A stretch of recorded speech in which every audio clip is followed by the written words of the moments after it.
So the greenhouse revamp continues.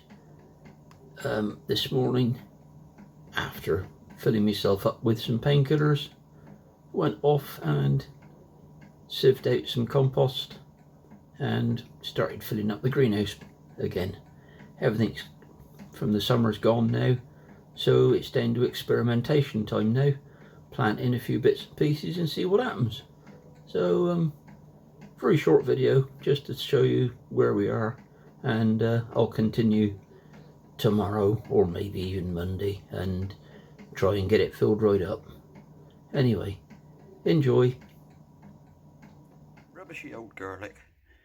Found it in the ground, obviously left over from last year.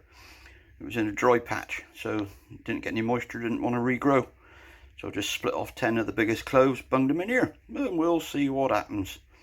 See if we can prove all these people wrong about don't use supermarket garlic. Because that's where this come from last year. More experimentation. Cauliflowers in the greenhouse, wrong time of year. If we don't try, we'll never know.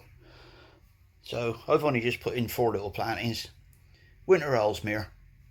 And we'll see. Here's a magpie cussing like hell. Cat must be around. Dozen beetroot.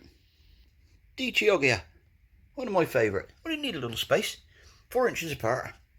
That'll be right, because that'll be a lovely little beetroot. They'll be up and away soon. A dozen golden boulder. I like boulder. Lovely beetroot. I sometimes roast them with dinner. With the spuds. They're bloody lovely. Lovely and sweet. Fantastic flavours. And there we go, that's one side nearly full up, because we've got some spuds down here still coming on for Christmas. Not looking very hopeful, but I was late putting them in. That's my fault. Weren't chitted, just chucked straight in the bucket. We'll see.